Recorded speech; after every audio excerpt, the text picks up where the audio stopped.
crown and a brand new day. No more welfare tax to pay. A tight piece of lump's gone up in flashing a light. Godless millions whisked away. At last we have more room to play. Our systems go and kill the poor tonight. Gotta kill, kill, kill, kill, kill the poor. Kill, kill, kill, kill, kill the poor. Kill, kill, kill, kill, kill the poor. Hello everybody, it's your good friend and neighbour Old Fowley.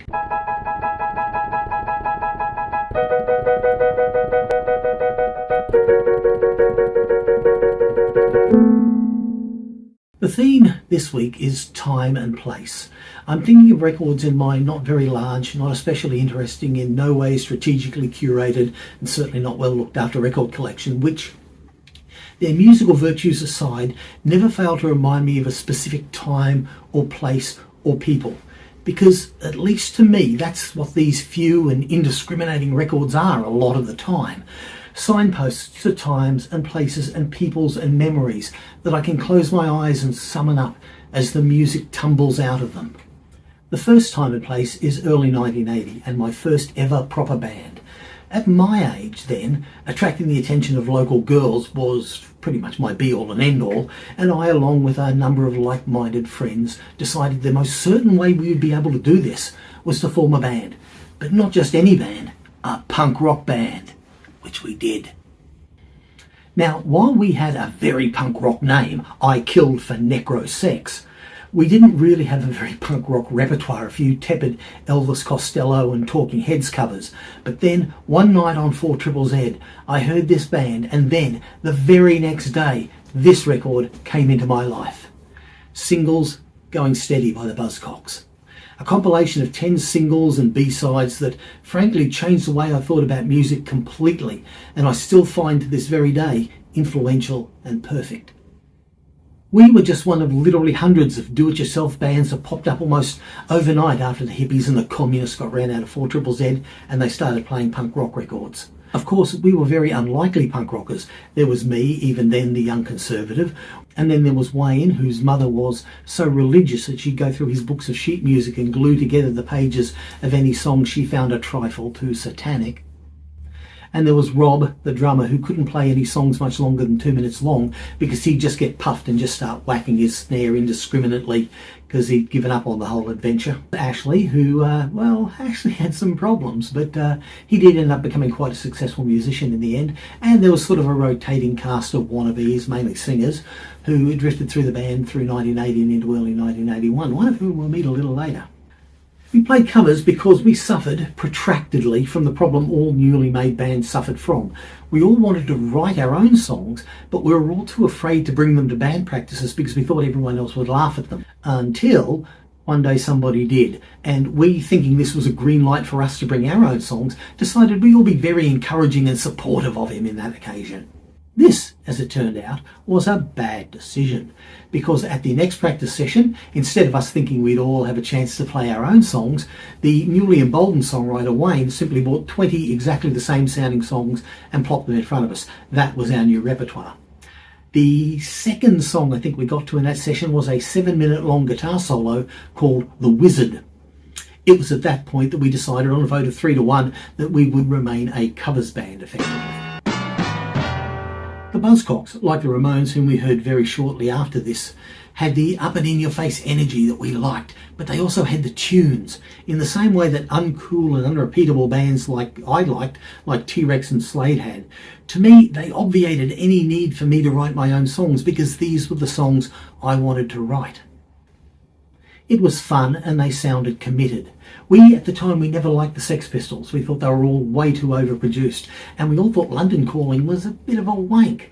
Playing all those styles. Well, what do you stand for? But the Buzzcocks and soon the Ramones, the Dead Kennedys, they were what we liked. They were always simple, smart, repeatable. And for me, the Buzzcocks today is still the sound of a Vox AC30, wailing feedback, and sound going wang off the thin pressed metal of a suburban garage. We jump forward about 15 years now to a time when I was pretty much disheartened with the state of the music world. I've said here before how I felt the early 90s were an absolute wasteland, and it was very rare any kind of record would arouse my interest, and in most cases they were throwback records. But then one day I read like a 4-inch review, pasted away in the back pages of some English magazine, and completely on spec I bought the CD version of this. Odelay was the first record I heard in a long time that appeared to offer some form of way ahead for the music. It's madly expansive as opposed to the rigidly reductive styles of grunge and dance pop. It's about wonderment and possibility and connections, not the endless pursuit of self and moment that current music styles then had. It's wonderfully goofy and unself-conscious, not with the cloying self-obsession of grunge or house. So, dig if you will a picture. I'm walking down George Street listening to this in my brand new Discman, and I was so taken back by it. The wildness, its relentless trickery, that I thought I had to stop somewhere where I could listen to it. Listening to it on the train just wasn't going to do. Now, George Street at the time was a gigantic construction zone, so as discreetly as I could, I started to check out the gates to the building sites to see if there was somewhere I could slip in. So imagine me, far from my current live form that I am today, breathing it real hard and slipping between a padlocked gate and perching myself on a not particularly clean block of concrete and just zoning out, letting the world walk by me while I listened to this world-changing record.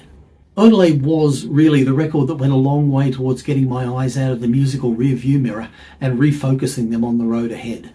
Some idiot in the VC once said that the past is a foreign country. Well, Odelay was the record that showed me that the future was at least a country that spoke my language. It is the winter of 1983, and I get a phone call on a Friday night from my best friend, Robin.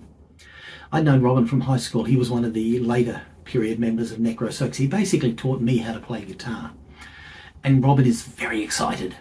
He's just got a hold of this record by an act that I've never heard of, and it has blown his mind. I have to come over tomorrow morning first thing and listen to it. Which was easier said than done, because I was living on the Gold Coast at the time, which was about 4 hours away from his house. But he sounded so enthusiastic. Do you remember when hearing new music was a physically exciting thing? What was the last record that did that for you, that gave you that sense of visceral, physical excitement? So I made my way down early next morning. His mum cooked me a nice breakfast, but Robin would hardly let me eat it. He was so keen for me to hear this record.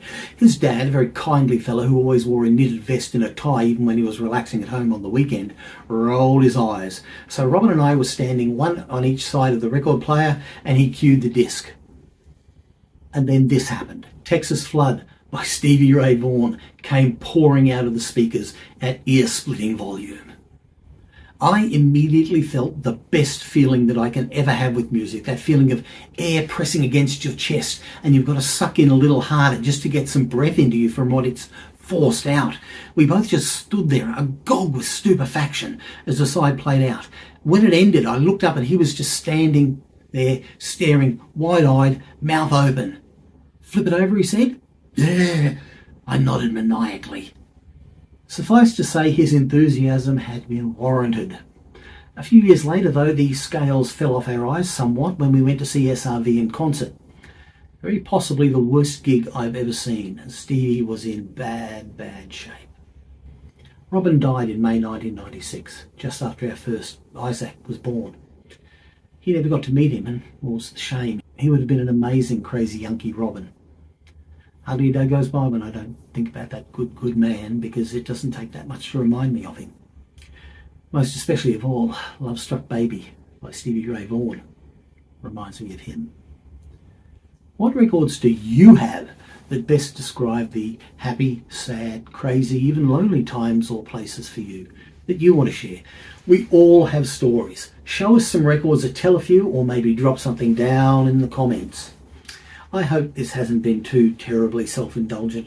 I'm sure you'll let me know if it has been, but until next time we meet, may all your picks be legendary, and may your skips be few.